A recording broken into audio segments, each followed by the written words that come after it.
Welcome to a deep dive all about learning. You know how to make it really happen, what actually works, and how to ditch all those myths holding you back. Our guide for this journey is John Hattie's Visible Learning for Teachers. Yes. This book isn't just another theory. It's built on over 900 meta-analyses covering millions of students. Talk about serious data. Yeah, that's some serious data. We're diving into the insights from a truly massive research project. What I think is so amazing about this research is how applicable it is to you, wherever you are in your learning journey. Today, we'll uncover what really makes a difference in learning, not just for students in classrooms, but for anyone who wants to learn more effectively. You've probably heard that the teacher is the biggest factor in a student's success. But what does that really mean? It's not about praising or blaming individuals. Hattie's research points to a specific mindset that makes all the difference. It's about the teacher seeing themselves as an evaluator of their own impact. Imagine a teacher constantly asking, is what I'm doing actually moving the needle for my students? Yeah. They're looking at data, student feedback, and their own methods with a critical eye. That shifting perspective, that's what Hattie calls being a change agent. And this mindset is crucial because it busts some of the common myths we've all heard about learning. Take learning styles, for example. Visual, auditory, kinesthetic. Seems logical, right? Cater to how someone supposedly learns best. And boom, success. Well, the research actually doesn't back that up. Hattie's work, along with many other studies, has found no evidence that tailoring teaching to these learning styles makes any real difference. Okay, so instead of getting bogged down in those sorts of ideas, what should we be focusing on? Well, Hattie's research dives into that with a concept called effect sizes. Effect sizes. It sounds technical, but it's actually pretty straightforward. It's a way to measure how much different factors actually impact learning. Think of it like ranking what moves the needle the most in terms of achievement. And some of these rankings are quite surprising, for instance. You'd think reducing class size would be a big win. More individual attention, right? Yeah, seems like a no-brainer. Smaller classes, more learning.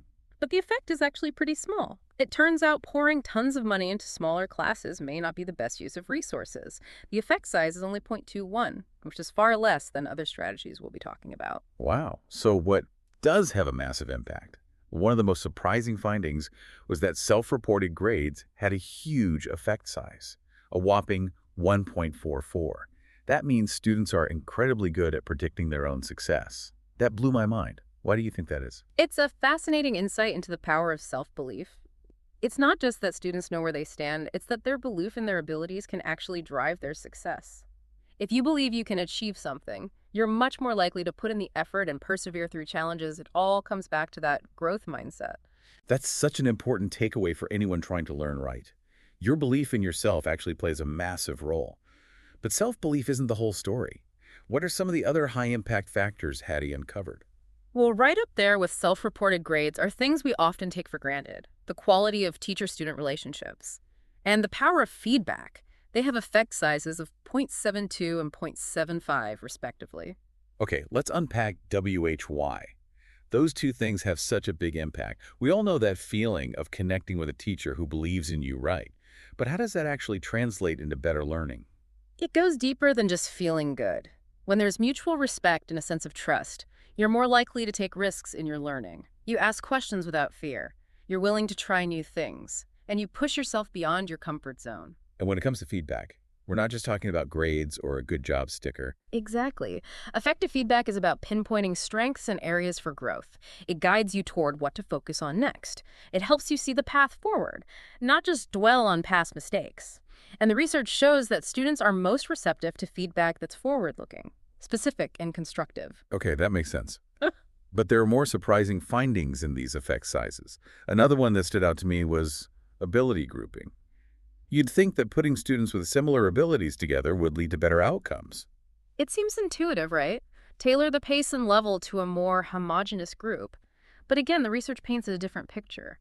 Ability grouping only has an effect size of 0.12, one of the lowest impacts. Really? So maybe sticking kids in boxes based on their current abilities isn't the best approach. Right. And it goes back to that growth mindset idea. Every student has the potential to achieve at a high level, and grouping them based on perceived ability can actually limit their growth. It's almost as if we're saying, you are what we perceive you to be, instead of giving them space to exceed those expectations. That's a great way to put it.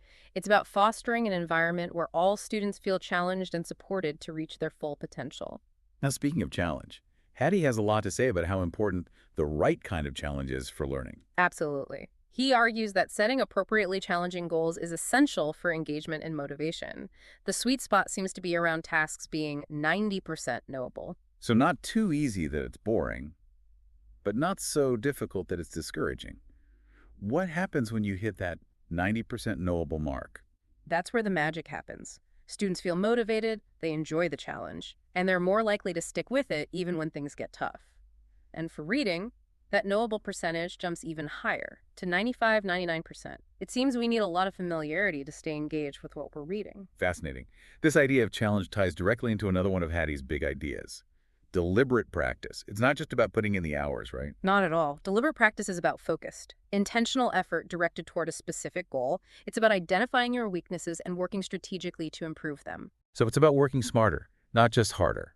And ideally, this deliberate practice should happen within that 90% knowable zone. Exactly. Deliberate practice is most effective when it's challenging but not overwhelming. All right, so we've busted some myths and looked at some surprising high and low impact factors on learning. But visible learning isn't just about test scores and data right. It also dives into the student's experience. It does.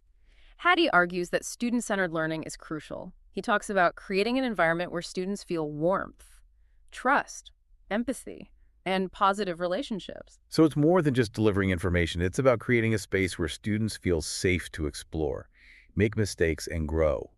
And Hattie really emphasizes the role of trust. He says you need to have the expectation that they will be able to make it through it or that what they want to learn is worth learning. That trust is vital for both the student and the teacher. When students feel trusted, they're more likely to take ownership of their learning. Okay, we've covered a lot of ground already, but we've barely scratched the surface of what visible learning has to offer. Let's take a deeper look at what Hattie has to say about feedback and the importance of student voice in our next segment. Sounds good. You know, one of the most valuable things I got from visible learning was a clearer picture of how learning actually happens. It's not just about absorbing facts, there's a whole journey involved. That's a great point. I remember feeling a little lost in the book when it first mentioned surface learning and deep learning. I knew those terms get thrown around a lot, but what do they really mean? Think of it like building a house. Surface learning is laying the foundation. You're getting the basic facts, the vocabulary, the building blocks of a subject. Deep learning is where you start constructing the walls, connecting the rooms, seeing how everything fits together. So surface learning isn't bad. You need that foundation before you can build anything meaningful. Exactly. It's about recognizing that learning progresses through phases. And Hattie uses this framework called the solo taxonomy to describe those levels of understanding. Okay, break that down for us. What is solo taxonomy? SOLO stands for Structure of Observed Learning Outcomes. It's a way to describe how a student's understanding of a concept evolves. It starts with a pre-structural level, where you have very little grasp of the idea. It moves all the way to an extended abstract level, where you can apply that knowledge to completely new situations. So it's like climbing a ladder, with each rung representing a deeper level of understanding. That's a great analogy. And what's interesting is that students can enter the learning process at any of these levels. What matters is that teachers understand where each student is on that ladder and then guide them to the next rung. That makes a lot of sense. It's not about assuming everyone starts at the same point or learns at the same pace. Right. And this ties back to what we were discussing earlier about feedback. The type of feedback that's effective at one level of understanding might not be helpful at another level. Okay, let's dive back into feedback, because I know that's something you and I are both passionate about. Hattie breaks down feedback into 4 levels, right? He does. And understanding these levels can be game-changing, not just in the classroom, but in any learning environment. The first level is task feedback, basic information about whether you got something right or wrong. So think of it like checking your answers in the back of the textbook. Exactly. But the higher levels of feedback go way beyond that. Process feedback is about understanding the strategies you used, the steps you took, and how those led to your outcome. So it's less about the final answer and more about how you got there. Precisely. Then there's self-regulation feedback, which is all about helping you become more aware of your own thinking process. It's about developing metacognitive skills, the ability to monitor and control your own learning. That sounds crucial for becoming a more independent learner, right? Yeah. Being able to assess your own progress and figure out where you need to adjust. Absolutely. And the final level is self-feedback, which is about encouraging you to reflect on your own learning. Identify your strengths and weaknesses. and set goals for improvement. Wow. I'm realizing now that feedback is so much more than just praise or criticism. It's about guiding the learning process in a really focused way. It is, and one of the most fascinating things Hattie discovered is that the most effective feedback is focused on the learning, not just the task. It's about helping you understand the why behind the what. Okay, I love that distinction. So instead of saying you got this math problem wrong, you'd say something like, let's look at the steps you took. Where did your thinking go off track? What could you do differently next time? That's a great example. It's about giving feedback that's specific, actionable, and forward-looking. Now, all of this talk about feedback makes me think about how important it is to incorporate student voice into the learning process. That's a key theme in visible learning. Hattie argues that students have valuable insights into their own learning, and that their feedback can be a powerful tool for improvement. And he suggests that student evaluations of teachers can be really valuable for helping teachers reflect on their practice and identify areas where they can grow. Right. He believes that giving students a voice in the learning process increases their ownership and motivation.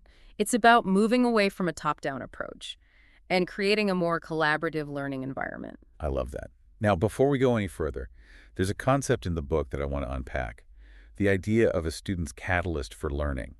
That's an intriguing one. It's about understanding what drives a student to engage with the material, what sparks their curiosity and motivation. Hattie argues that a key driver is seeing a gap between where they are now and where they want to be. It's recognizing that there's something they don't know or a skill they haven't mastered, and then being motivated to close that gap. And this is where learning strategies become so important. Once a student has identified that gap, they need the tools to bridge it. So what are some of the most effective learning strategies that Hattie highlights? There's a wide range, but some of the most powerful ones include goal setting, self-monitoring, concentration, and of course deliberate practice, which we discussed earlier. I'm seeing a theme here. A lot of this comes back to students taking ownership of their learning, becoming more metacognitive, and developing that self-regulation. Absolutely. And Hattie also emphasizes the importance of helping students understand their competence as they progress through their learning. And I remember being a little confused by that phrase when I first read it. Can you elaborate on what that means? He describes a learning continuum that goes from novice to capable to proficient.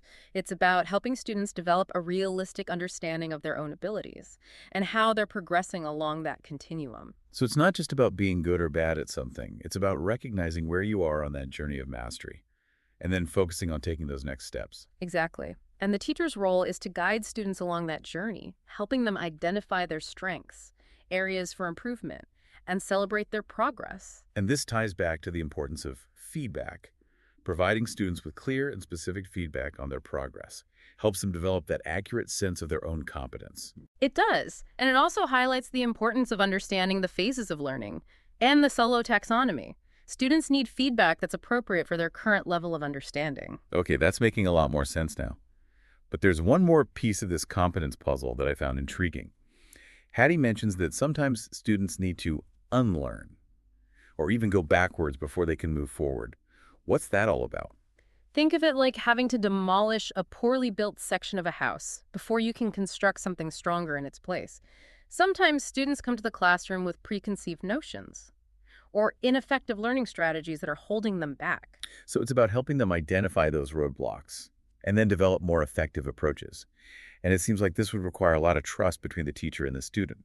The student has to be willing to let go of those old ways of thinking and be open to new possibilities. Exactly. And it often involves helping students shift their focus from performance to mastery. That's such an important distinction. Can you unpack that a bit more? Sure.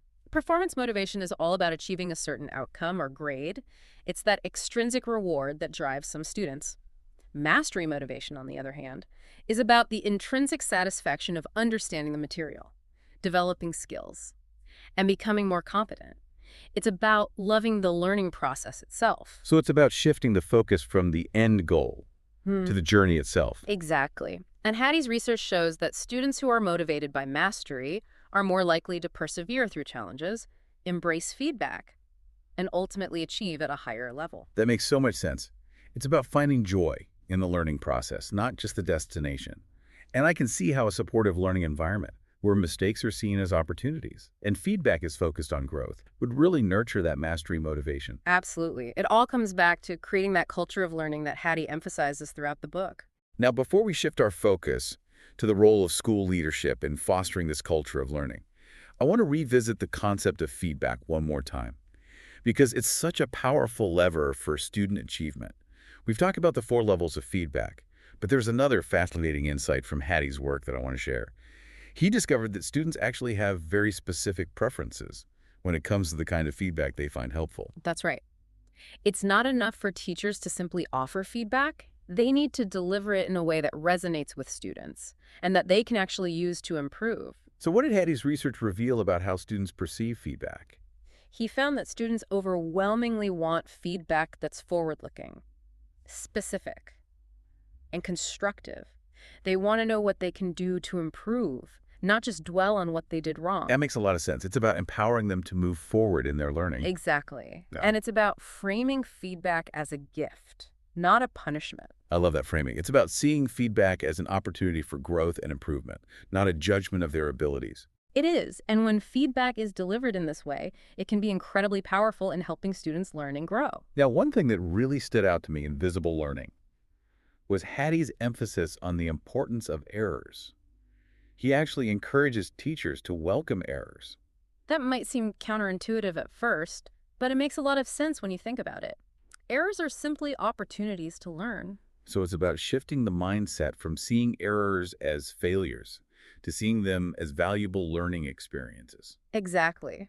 And Hattie argues that creating a classroom climate where errors are welcomed and embraced can be incredibly powerful for student learning. It's about fostering that sense of psychological safety, where students feel comfortable taking risks, experimenting, and learning from their mistakes. Precisely. And this ties back to the importance of student-centered learning and building those positive relationships we were talking about earlier. It all comes back to creating that supportive and trusting learning environment, where students feel valued, respected, and empowered to grow.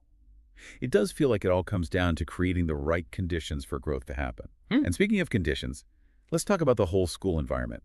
It's easy to focus on individual teachers and students, but what about that larger system they're in? That's where school leadership becomes crucial. Hattie's research makes it clear that school leaders, they have a massive impact on whether a school becomes a vibrant learning hub or just kind of stay stuck in the status quo.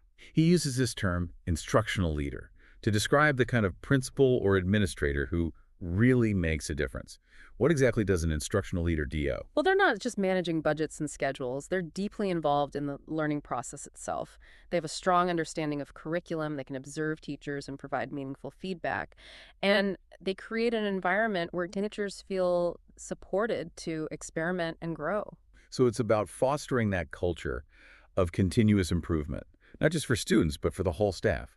Exactly. Instructional leaders are also data-driven. They're looking at assessments, observations, even school climate surveys, anything that gives them insight into what's working and what needs attention. That sounds like a lot of data to sift through. How do they make it useful for teachers? They have to become masters of making data accessible and actionable. Think data walls, dashboards, team meetings, anything that helps teachers understand what the data means and how they can use it to improve their practice. But it's not just about throwing numbers at teachers. Hattie talks about school leaders needing to facilitate productive conversations around that data. What does that look like? Imagine a principal leading a meeting where teachers feel safe to share their struggles, ask questions, and brainstorm solutions together. It's about creating a collaborative environment where data is seen as a tool for growth, not a weapon for judgment. That feels so different from the way data is often used in schools, more like a way to measure and rank teachers, instead of helping everyone get better. That's why the leader's role is so important. They set the tone for how data is used and discussed. And beyond data, they also need to create a shared vision for student success. Okay. What does that look like in practice? Is it just about having a catchy mission statement on the wall? It's much more than that. It's about everyone in the school. Teachers, administrators, support staff, being aligned on what they're working toward and how they'll get there. It's about clear communication, celebrating milestones, and reminding everyone why their work matters. So it's about building that sense of purpose and community that we were talking about earlier, but at a school-wide level. Right. And a key part of that is the leader's ability to build strong relationships with teachers. It's not just about being the boss, it's about being a supportive and collaborative leader. I imagine that requires a whole different set of skills. Being a good listener, offering support and challenge, and recognizing when teachers need a boost or a nudge in the right direction. Exactly. And just like we talked about the importance of feedback for students, it's equally crucial for teachers to receive regular and effective feedback from their leaders. So it's about creating that culture of feedback throughout the entire school system. Leaders providing feedback to teachers, teachers providing feedback to students, and even students giving feedback to teachers. That's right. It becomes a continuous cycle of learning and improvement. And a key part of this is recognizing and appreciating the hard work and dedication of teachers. They're the ones on the front lines, making all of this happen. That appreciation is so important. Teaching is such a demanding job, and it's easy to feel burned out or unappreciated. Absolutely. When teachers feel valued and supported, they're more likely to be engaged and effective in their work, and that ultimately benefits students. Now, before we wrap up this deep dive, there's one final piece I want to explore. We've talked about teachers being change agents, but Hattie also emphasizes the importance of teachers being lifelong learners themselves. That's a crucial point. Effective teachers are constantly seeking new knowledge, trying out new approaches, and reflecting on their practice. They embody that growth mindset we talked about earlier. So it's about professional development, but not just checking off those required hours. It's about having a genuine thirst for learning and improvement. Exactly. And that can involve reading books and articles, attending conferences, collaborating with colleagues, anything that expands their knowledge and skill set. It makes me think that teaching, at its core, it's about modeling that love of learning for your students. I couldn't agree more. And that's what makes Hattie's work so powerful. It reminds us that learning isn't just about memorizing facts or passing tests. It's about cultivating a mindset, embracing a process, and building a culture where growth and improvement are valued above all else. That's a fantastic message to end on. And I hope our listeners feel empowered to take these insights from visible learning and apply them to their own learning journeys, whether they're students, teachers, or just lifelong learners like us. Me too. It's been a pleasure diving into this material with you. Thanks for joining me on this deep dive. And to our listeners, remember, the journey of learning never truly ends. Keep exploring, keep questioning, and keep growing.